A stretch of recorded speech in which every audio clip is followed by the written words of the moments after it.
Hey everyone, Ben Coomber Radio, episode number 186, I think. Who knows? So today is a very powerful or very interesting topic, and one that is very hard to breach because it's a very sensitive area, and that is the topic of child nutrition. Now, child nutrition in the fitness industry is something that I'm sure a lot of coaches and people that are listening generally try and conquer, because it's something we all want to try and improve, but it's very much a tough area because, you know, you're often dealing with parents. There's going to be parents that are listening to this themselves thinking, I'd love to do it, but I don't know tangible ways. So today's podcast is all about kids nutrition, and with me I've got Jennifer Bulcock. Jen, hello. Hello, thanks for having me on. Now, the reason why me and Jen have done this specifically is myself and Jen have just released a project that culminates in a video around kids nutrition. So this podcast is going live on the 21st of April. So if you're listening to this podcast on the 22nd of April and afterwards, if you see this video online, or please go and hunt it down, then go and share it. If you believe in the message that we're trying to promote as a result of this podcast, then please go and share this message because we need your support. So Jen was the original kind of, creator of the idea around, with a previous company that she used to work with, around how do we improve child nutrition. Like, it's a bit of a project for her, and she does a lot of coaching in this area. And being a nutritionist myself, it's something that I'm very passionate about as well, because I never really had a lot of really good information when I was a kid. My mum did the best that she could, and sometimes it was right, and maybe sometimes it was wrong. But we did our best, and that's what I think parenting is quite. That's why it's always tough, because parents are always trying to do their best. Like, we're never going to question that at any point during this podcast, but it doesn't mean the actions and the tools that we use can't be improved. So firstly, please support the video when you see it, and this podcast is to support and back up a lot of the info. And off the back of the video, there is a free kids nutrition ebook that myself and Jen have written that people can download. So you sharing the video will enable people to get a free resource that will help them improve the nutrition with their kids. So Jen, give people a bit of background. Like, what do you do right now? What has been your journey to lead you to being passionate about kids nutrition? Okay, cool. So I've been on a massive journey. My background was, I came from a family that didn't really have a huge understanding about nutrition. My parents did the best they could with the information that they had. But as a teenager, I would have super noodles and chicken nuggets, and did the typical thing that a lot of females did, and that was a massive calorie restriction through my teenage years to try and chase the size 0. And then when I hit sort of the party age, 18, 19, the weight started clapping on, and I couldn't understand why. And that was around the time that I met my, who was to be my husband, and he was at the time a personal trainer in the gym. And so I started getting drip fed little bits of information about training and nutrition, but I never had any sort of light bulb moment. That probably happened after we had our first child, and the stress that's involved with having children. But I started analysing things. I started becoming aware of what I was feeding him. I was passionate to breastfeed. Despite having huge problems and huge barriers to breastfeed, I still successfully breastfed. And so I started becoming an advocate of actually having a connection between health and the growth of this child that I'd created and what was going in their body at the same time.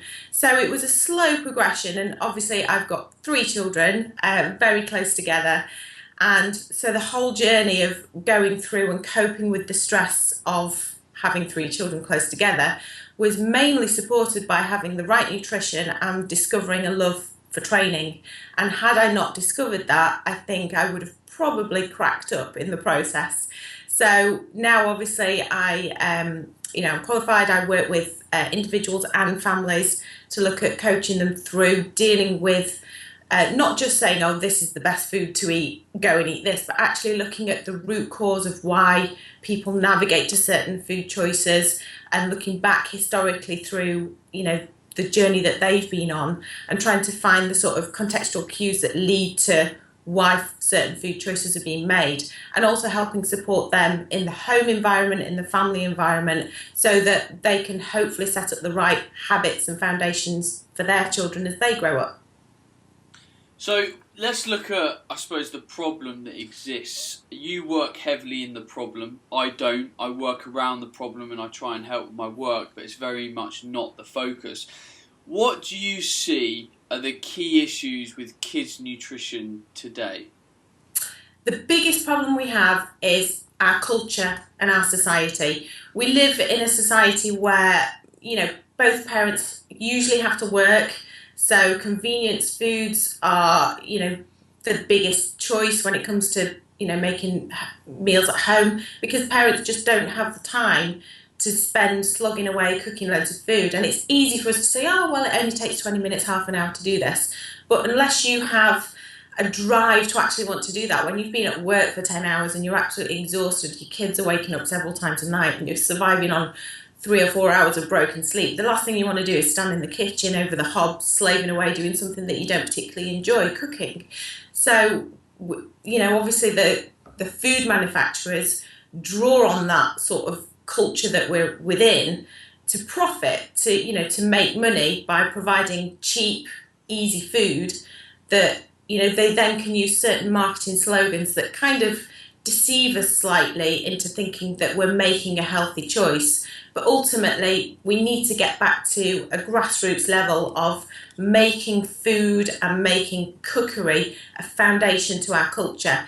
And that is a massive, massive undertaking. And it's not a case of that I'm going to be able to fix this working one-to-one with families, but we need a massive sort of cultural shift, I think, within our society. Obviously, there's lots of people within the fitness industry that are trying to make that shift, like Jamie Oliver does great work with that. Other people, I'm not in that space, so I would struggle to kind of name people. But do you not think, the message is getting through to a degree, but why can't the message get through? Surely a parent can sit there and look at their kids' nutrition, open up the cupboards and say, well, should I be feeding the kid cornflakes? Should they be having cookies after school, whatever? Why are we not seeing what's obviously in front of us as parents? Because that isn't obvious to a lot of parents, because it's become socially normal. It's normal for kids to be picked up from school and be handed a packet of sweets. It's normal for kids to start the day on a bowl of, chocolate puff cereal. And because it's normalised, it's accepted, and no one then questions it. I as you know, I'm working with the charity Fuel for School, and there's children in that particular social demographic that don't eat. They'll go home from school and they won't eat until they come back to school the next day for the breakfast club. So there's massive, you've got children that are living within an environment where they don't have access to food, basically. They are having to survive on what the food that's provided in school, and that's a whole other topic of school dinners and things. And then you've got children that are, within a much more affluent area, and again, the parents are trying to make the best choices they can with the information that's available to them. But because of culturally accepted norms and because of very clever marketing, then they've been almost tricked and deceived in a way by the clever marketing that we obviously highlight in the video. How much do you think cost plays into this all? Because there's obviously a big argument to say that healthy food is expensive. You've obviously had to work out several strategies yourself as a parent and with parents you work with to sort of say, well, this is how you can do it on £1 a head at a meal or something like that. And the reason why I bring this up is because this is probably one of the first blocking factors I would get as a coach when I talk about healthy food. I can't do that, it's too expensive. And I was at an event about 2 weeks ago speaking to a pair of individuals that work within the NHS and community-driven programs to help educate parents and families around kids' nutrition and stuff. And we were talking about the problems and stuff, and I said outright to him, I said, do you find cost is the biggest factor with these people? And he said, no. It's a want of change, and it's a want of desire to learn that stuff. The parents will happily go out, and buy a Red Bull as part of their own, food. They'll happily buy, cigarettes. They'll happily buy alcohol or other things that are potentially not conducive to being healthy. So, okay, I get that there's a choice factor here, but how much do you see cost coming into this battle? I suppose it's difficult for me to say because the clients that I work with obviously can afford to hire a nutrition coach. So from Sure. their point of view, cost isn't an issue. But then on the flip side, the school that I'm working with in Leeds, that's in a very the area that the school is based in is very wide ranging. In that particular school, there are 41 different languages spoken in the school. Wow. It's a very diverse demographic socially, and the actual area that the school is based in is almost sort of lost. There's no local supermarket. There's not even very convenient transport links for people to get to a local supermarket. There's takeaways on every corner. So for this particular community, cost is an issue, but also, they're almost like stranded because they don't have access to be able to go and buy these particular foods, and then they wouldn't even know necessarily what to do with it once they've got these foods anyway. And I know food banks are relied on a lot in that particular area as well. So it's a wide-ranging issue, right from the top end where you've got the affluent people who can afford, a nutrition coach like me, to the other end of the spectrum where people are, the kids are having fish and chips every night or getting something from the takeaway. They get their free school dinners. So for them, cost is an issue because they can't understand why they would need to buy a chicken at maybe £5 for a cheap chicken when they can buy a whole pack of chicken nuggets that's going to do meals all week, whereas the chicken's just going to do one meal. So you can look at it from that point of view. And for people like that, they really do need to make the best decision they can for financially the situation they're in. And if that means that they have to buy chicken nuggets, then that's a trade-off that they need to make. But it's then looking at it within the context of the whole diet. If they're eating chicken nuggets, chips and sweets, and that's pretty much their diet, then obviously something's wrong. But this is a reality that there are children living in that environment, and it's just become normalised, and there's a massive, massive task involved to change that culture. Looking at cost and I suppose the practicality, because I want to make sure a handful of practicalities come out of this conversation. When you've worked with families to reduce the cost of the food bill when looking at healthy foods, give me maybe 5, 6, 7 quick supermarket strategies to say, have you thought about buying this? Maybe buy that. This is really cheap. Give me some stuff that people can say, oh, I can go to the supermarket and make a meal using this bulk ingredients because Jen pointed it out. Actually, it's cheaper than the alternative, let's say. Yeah. Well, making things in bulk is definitely the way forward. But again, it comes down to time management because you're going to have the time to do that. So, stews, hot pots, chilies, these are just easy, convenient foods that actually are enjoyable and tasty. But it depends where you shop. There are certain supermarkets, very mainstream supermarkets, that when you compare that to the more cheaper brands, you can actually halve your supermarket cost just by changing your supermarket. And so a lot of the time I work with families, obviously I can't name names of supermarkets, but a lot of the time we just simply change where they shop, and that can halve their supermarket bill just because they've changed where they shop. It may mean that the shop they go to doesn't do delivery anymore and they actually have to physically go in, but if that's cutting their shopping bill by half, then that's worth it. So it comes down to looking in a lot more detail, not just necessarily where they shop, but again, the branding. Do you need to buy the particular brand or can you get the shop's own version? But But yeah, I mean, I would say concentrate on things like your fundamentals, your eggs. Eggs are a foundation to everyone should have eggs in their diet. There's nothing wrong with eggs. They're cheap, they're nutritious, they're great for breakfast. You can make pancakes, you can make omelettes for tea. So there's a wide variety of things that you can do with eggs. You know, meat in its natural form, you know, a whole chicken. If you get a big sized chicken, you can then use the leftovers to make packed lunches with. In fact, my kids have gone to school today with a snack box with chicken drumsticks in from the leftover roast that we did yesterday. So it's just being very frugal with your food choices, and it ultimately comes down to the individual situation, because obviously what we would eat as a family is not necessarily the same as what every other family would choose to eat. So that's why when I'm working with families, I would ask them to keep an example of, you know, what they're eating throughout the week, and then that gives me an idea of the habits and lifestyle that they're leading, so that I can make the appropriate tweaks needed. And it's not going to be a complete overhaul saying, oh, let's wipe the slate clean, this is what you need to eat. It would be working and building on the foundation of the diet and habits that they already have as family.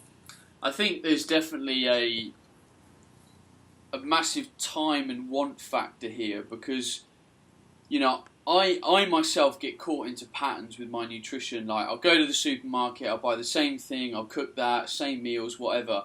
And then, you know, even I think it was about 6 weeks ago, I was sitting back and I was like, do you know what, I'd like to look at my own nutrition again, the foods that I'm eating, the flavours that I'm tasting. And I went and spent probably about 3 hours in the supermarket. And I walked around the different aisles, I picked up different things, I read ingredients, I looked at prices, I spent time. And it meant I was there with a bit of pen and paper. I thought, well, I'll buy that instead of that. I can combine that with that. And I suppose it is difficult for a parent if you're going around the supermarket, you've got kids in the trolley, you just need to grab things.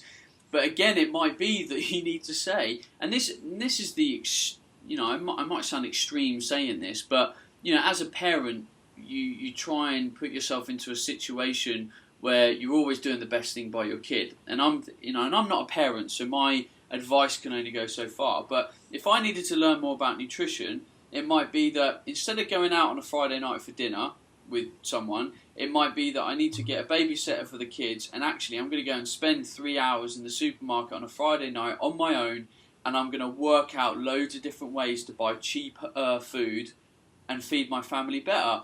And actually, it's a very small time investment to get a very big reward out of the back of it. I've recently been shopping in Asda a lot more, and they do these big Moroccan slow-cooked bags, and I buy 2 of them. It's £11, and it does me about 8 meals for 11 quid. Now, for me, even for me, that's really good. But I spent a bit of time, I saw it, I costed it up. I go down the foreign food aisles. You can get a lot of really cheap food in the foreign food aisles, which is incredible. So, you know, there's definitely a time and want factor here, big time.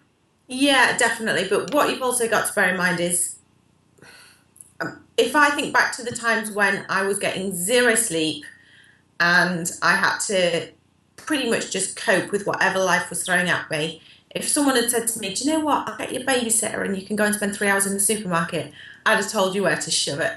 I really would have. And, you know, at the end of the day, when you're in the depths of hell with sleep deprivation and stress with your kids, you have to just make the best you can with the situation that you're in. I get that. I 100% agree. But I'm going to counter that point and say, so me, when I've already started thinking about parenthood and what I'm going to do and planning it, I've already sort of planned in my head what's going to happen when the situation arises, the things that I'm going to implement, the foods that I'm going to cook. Like, I might think for the first year of my kid being around, okay, what do me and my girlfriend need to do to support that child for its nutrition, its family, its love, its security, all that thing. And I've kind of planned. And I get that we're now considering and looking and discussing intervention, which is tough. Like, if I'd have come to you, Jen, and said, I want to intervene and I want you to do this, when you're at the depths of hell, you know, in parenting, you're not in a place to do it. But if we plan for this stuff, surely it's a lot easier. It happens? No? I think trying to plan anything with kids is ambitious. Mm-hmm. I mean, I'll be honest. Before you have kids, and I was the same. I was incredibly naive about what to expect. Before I had kids, I was going to be the perfect parent. I wasn't going to shout at my kids. I would never get angry with my kids. I would never lose my temper with my kids. Um, and I even remember when my first child was born and there was this little bundle, and I remember turning to my husband and saying, "Oh, I just can't understand how parents could ever get cross with their children. Look how perfect they are." And I was so naive as to the reality of parenthood. And, the reality is that you feel like you've been hit by a bus. It's so hard. Some people get lucky and they have these blissful little babies that grow up into blissful little kids. But in reality, it's frigging hard. And you feel like you are constantly on a hamster wheel, chasing your tail non-stop with everything else, whether it be work, life, household chores. And, nowadays you've got a situation where in a household, whether it be a one-parent household or a two-parent household, they're having to work all the hours God sends to be able to afford to basically live. So unless nutrition is something that you have already got a natural interest in, mm-hmm. then you're not going to naturally navigate to that to think, oh, I need to be aware of this, this and this when raising my child. You will just follow the normal social, cultural trend of what is normal. And obviously things like, breastfeeding, it's not particularly normal. I know rates are going up, but it's not particularly normal for breastfeeding. I remember the looks I used to get, when I'd have to whack my boob out in the pub to feed my baby or something. And, it's that cultural acceptance of what is normal. If I put my baby in a high chair and gave them a packet of crisps, no one would bat an eyelid at that. But if I put my baby in a high chair with a sliced up piece of avocado, people would start looking like, what's she feeding a baby? And it's this that we need to change. This somehow we need to be the change ourselves and create this cultural shift so that the way we eat as a society completely changes. And then the knock-on effect is that it is normal that these children are being raised within that society. But like I said, there's no quick fix. And I think parents will do the best they can with the knowledge that they have. When you know better, you do better. But it's not a case of that they don't care, they don't have the time to care. It's a case of that they're surviving to get through and, are following the normal sort of habits and social norms of how to eat, what they did as a child. And be thinking, oh, well, I had that and it didn't do me any harm. So that is just followed as normal, and the cycle just continues and continues. I think, and that's why I need you here is balance the conversation, because I'm not a parent. I don't know the realities of it. I'm educated in nutrition and I can look at strategies. So this is, why your perspective is paramount. With kind of looking at culture and the socio-economic extremes that we have and stuff, looking at the word extremes, which tends to often be the case in fitness industry, everyone looks at everything in the ideal, and I know that right now a lot of my opinions are coming from an idealist perspective. I'm talking about the ideal scenario. Do we need to alleviate this stress and pressure on parents to be ideal and be perfect, so that even if we make 1, 2, maybe 3 changes over the course of 1, 2, 3 months, that is good. That is enough. Rather than looking, so if I came into the house as a nutritionist and said, we need to change this, this, this and this, maybe I just said, look, it'd be really good if little Johnny had an apple at lunch. Yeah. And that's just what, so do we need to get away from this? Yeah. Because we put a lot of pressure on ourselves, right? Totally.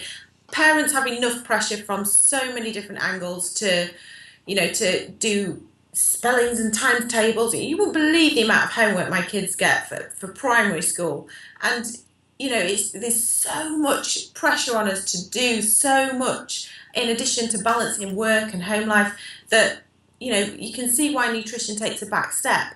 But absolutely, I think small changes are what's needed, and that's essentially what I do when I'm working with clients. I'll say, look, I've looked through everything.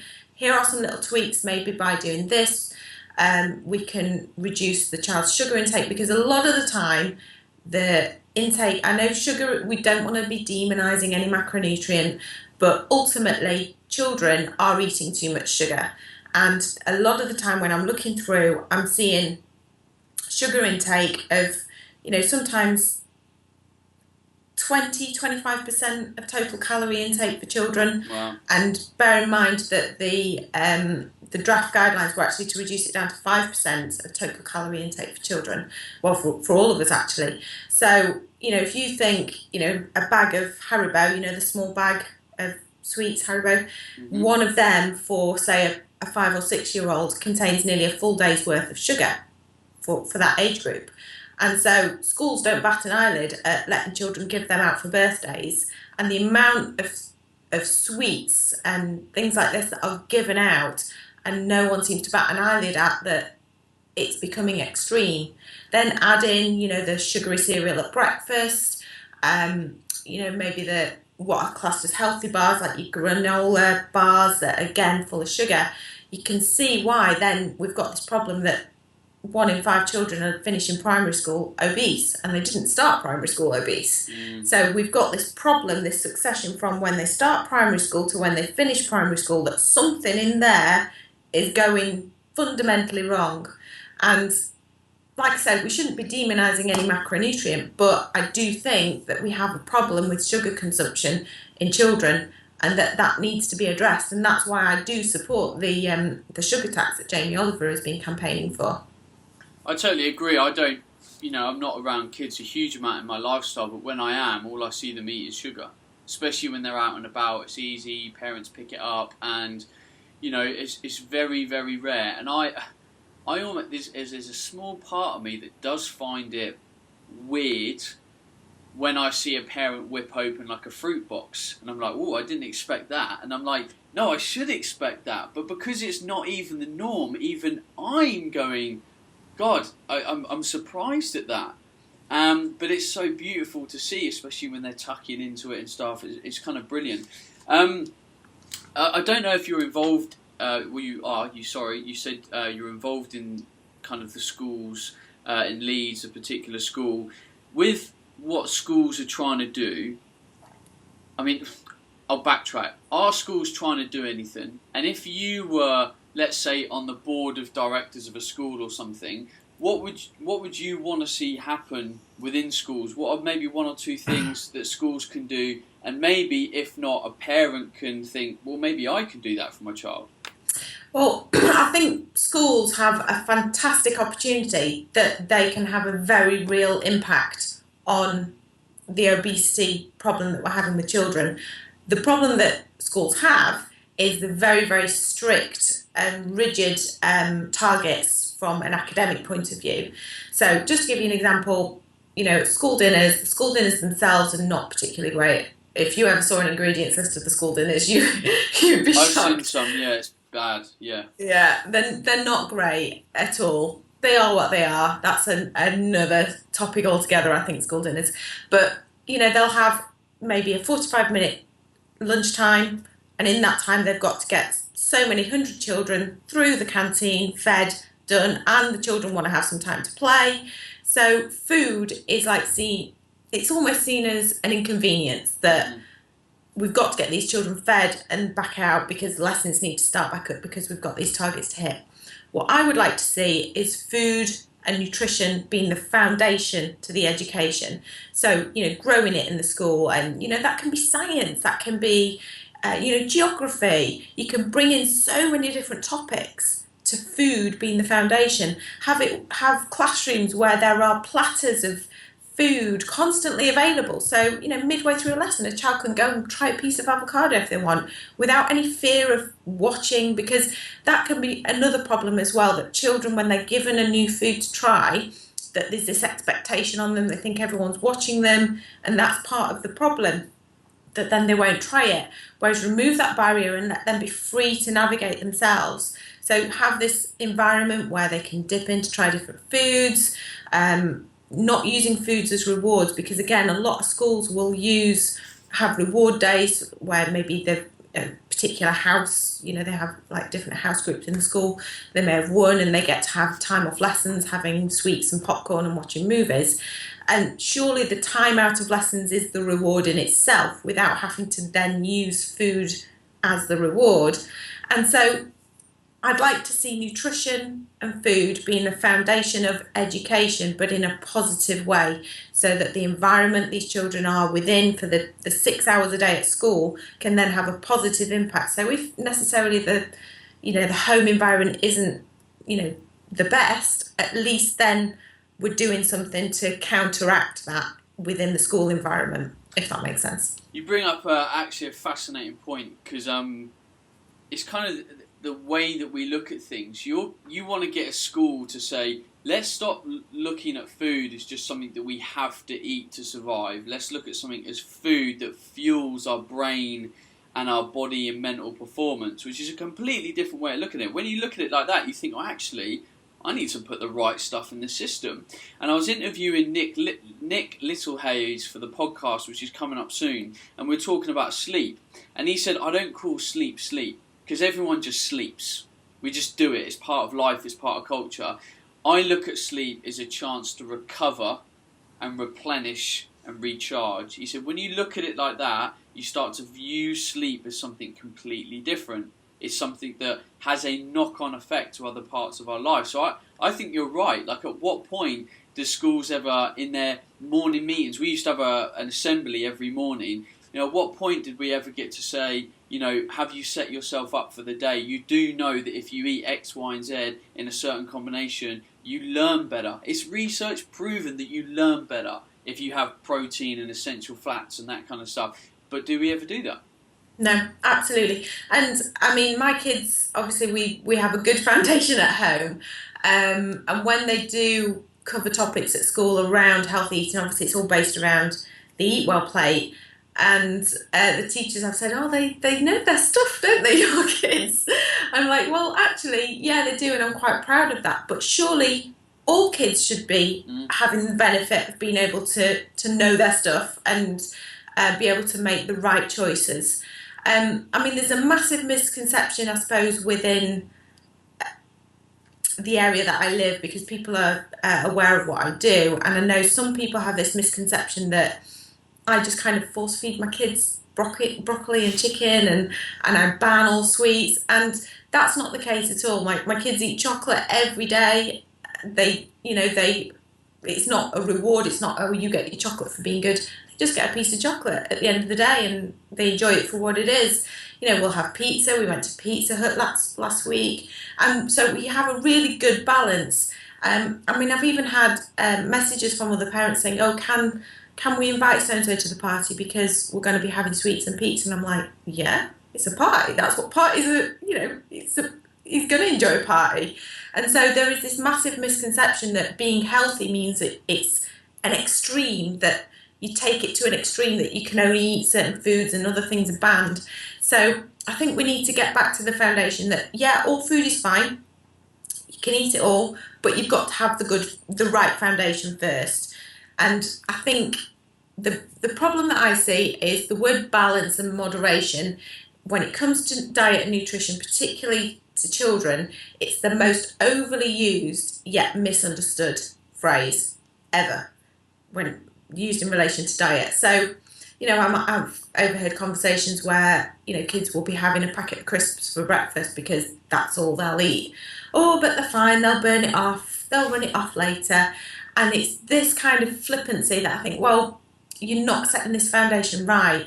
You've got to get the foundation right. I'm not saying that a packet of crisps at breakfast is going to necessarily be harmful to your child long term, but you've got to think of the eating habits that are being set in that child's life, which is the foundation really for them moving forwards for the rest of their life. If it's normal to have a packet of crisps for breakfast, then what else is going to become normal throughout the day? And it's this foundation that we need to get. Okay, so let's talk about now probably the elephant in the room, which is a parent might be sat there going, okay, I understand that there's maybe some stuff that I'm feeding my child that is not ideal, but they don't really like broccoli, they don't like avocado, they don't like spinach, they don't like bananas, etc. How does a parent get their kid to eat the vegetables and kind of strategically take away some of the stuff that they might habitually be getting? Okay, that's the biggest issue. And it's the biggest question I get. People say, oh, how do I get my kids to eat the greens? You don't get your kids to do anything they don't want to do. If your kid doesn't want to eat broccoli, they're not going to eat broccoli. And if you trying to force it or push it, it's just going to send them off in the opposite direction. You just need to take a step back and not stress about it. Make sure these foods are available in the home environment, and the foods that you don't necessarily want them eating are maybe not available so often in the home environment. You have to be the example yourself without saying, oh, look at me, I'm eating my broccoli, aren't I good? Just do it habitually. Don't make any reference to it. Don't put any pressure on the children. Put the food on the plate. If they don't eat it, they don't eat it. Don't create this reward pattern that you can have your pudding if you eat your greens, because again, that's setting them up with very, very negative associations with food. That again, there's good and bad food, and the bad food's a reward for eating the good food. That we don't want that foundation at all in childhood. Don't put any restrictions on them having a pudding, but is a pudding necessary with every single meal, or will something small, like I said, we have a piece of chocolate, will that suffice, or do they need a big gluttonous pudding? So it's about making these little switches and changes, but just making sure that it's available in the home environment, that you yourself set the example and they see you eating it, and set the foundation yourself of what you want your children to do, and they will eventually get there. And you have to kind of just take a step back and trust the process and not overly stress about it. You may go a few months where the only thing they eat is fruit because they don't like green veg, but have a strategy. One thing that I do find is combining something sweet with a more bitter tasting food. It's very similar to weaning, like the weaning process. And if you've kind of breezed through the weaning process when they were like starting onto solids and they've not had the best experience with that, then that's usually when you get fussy eaters when they're a little bit older, if you've not necessarily made the best of the weaning process. So combine, for example, like applesauce. Let them coat the broccoli in applesauce. If it means they're going to eat the broccoli, let them cover it in applesauce, let them cover it in cranberry sauce. Gravies, sauces, dips. And if that means that they eat it, you just slowly then reduce the ratio. And it's very similar to, as adults, how we train ourselves to like certain flavours. So, for example, coffee, there's a lot of people who are black coffee drinkers, and there's no way you would have started drinking a double espresso, but you probably usually started having sugar in your coffee, milk in your coffee, and then gradually you've weaned yourself to actually be able to enjoy a black coffee. So it's a very similar process with children, that eventually they will enjoy eating those foods, but it's a weaning process. And that's why in infancy, the weaning process is so important, from developing, a positive sort of experience with foods. And it's quite easy for parents to rush that process because it is so messy. And we see it as, we just want to get them fed and washed up and done. Whereas really, we want them to smear it everywhere, because that's part of the experience with food that's needed at that stage in life. I suppose a lot of the trouble with that might lie in the kind of patience aspect of, if someone doesn't like broccoli, and, I'm trying to visualise your example in that, let's say I cooked a family lasagna, everyone got a bit of lasagna, and then all my kids really liked sweet corn and carrots, so I served sweet corn and carrots with the lasagna, and then I put a dish in the middle of the table with a bit of broccoli, and I might take a couple of servings of broccoli, and over time, they might see that and think, actually today I'll take that little bit of serving of broccoli. But I suppose many parents might think, oh, well, they haven't eaten broccoli again, it's been the third time in a row, well, I'll just leave it and I'll never do it again. But if you keep doing it, there should never really be any food waste in the home anyway. The broccoli can go in the fridge, you can eat it the next day for your own lunch or something. So it's got to be a fair bit of patience there with the process. Absolutely, and persistence, and just ensuring that the environment demonstrates the way you want your children to eat. And so if you give up, then ultimately they're never going to learn. And so I know food waste is an issue, but if part of the process is developing skills with food, so for some children, just mushing up the food in their hands is an important step for them. Yeah, that's then going to get wasted. But if that's part of a stepping stone to developing positive associations, that eventually they might actually lick it off the finger and taste it, and then the next step might be that they eat a little bit more. It's not a waste because it's been used as part of a process. Yes, it might not have been actually physically consumed, but that's not waste in my opinion. And that is the problem with the weaning process. I think a lot of parents think, oh, I've got to get them to sleep at night, I'm just going to fill them up, get something that tastes nice to fill them up that they're going to eat, and then we skip this massively important development process of them actually mushing up food and not really eating that much of it. It's all about textures and experiments and breaking down barriers with, you know, what something looks like and what it tastes like. And so we really need to embrace that and just put plastic floor covering down and let them go with the mess.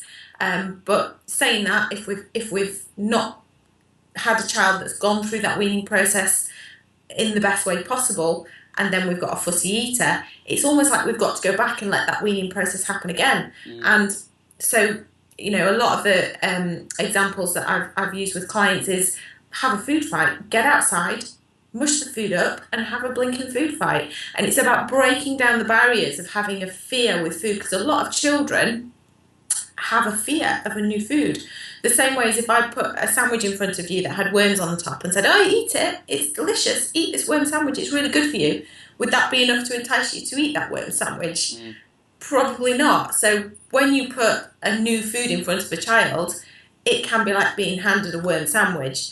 And so we have to break down that barrier, that fear, let them experience it without any pressure or stress on them to actually eat the food, and not any sort of punishment for not eating the food either.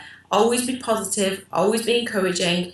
For some children, just having a certain food on their plate, not touching it, but just on their plate is a step in the right direction. So it's a very, very slow process. And so if we try to rush it, we just end up with fussy eaters who then become fussy eaters as adults, and so on. The cycle continues. We then become parents themselves, and then the cycle continues. Dangerous cycle. Okay, I'm gonna put a nail. I'm gonna end the conversation there. I can't find the analogy I was looking for. That's not what I'm employed to do analogies. I'm the nutrition guy. Anyway, Jen, thank you very much for sharing your insight today. For people that want more practical advice out of this conversation, because I know we haven't talked about like what should I send my kid to school with, lunch with, that kind of stuff.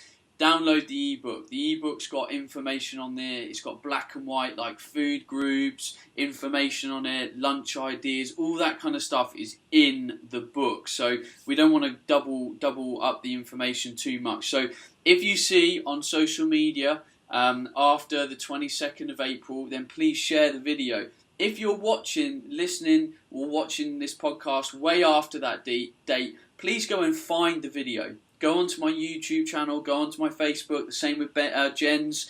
Find the video and help support the message. I want this video to keep being shared across social media for months, maybe years to come, because it's got a powerful message to it, and we want people to download this ebook and use it for their kids' health. After about a week after this podcast goes live, it'll also be up on my website, bencoomber.com. It'll also be up on Jen's website, so you can download it. Jen, do you want to take a chance to let people know where to find you if they'd like to come and find your information? I know you put out a lot of good stuff on kids nutrition on Facebook, for example. Cool, yeah, I've got a Facebook page which is Jennifer Bulcock, Healthy Lifestyle Motivator Mum of 3. Bulcock is 1L, I'm just putting that out there. I know a lot of people put it, it's Bulcock. So yeah, find me on Facebook, follow me. I'm also on all the other social media channels. My normal name is JenBull13 at JenBull13. Even on Snapchat too. Are you on Snapchat then? I'm not, no. Oh, you gotta get on Snapchat, boy. Nope. Not yet. I'm resisting. I've got too much other stuff to do. Right, thank you everyone. Please support the cause. Tag me and Jen in on Twitter. What was your Twitter handle again, Jen? At JenBull13. At JenBull13. Tag us in Twitter, say something. Tag us on Instagram, Facebook, share the video. Help us support the message and download the ebook. And if you read the ebook, let us know what you think. We'd love to know. Otherwise, that's it from me. I will see you on next week's podcast. And Jen, thank you very much again. If you say something, they can't hear you on audio if you just wave, by the way. Okay, sorry, yeah, good point. Thanks for having me. That's a good point. See you all on the next podcast. Ciao.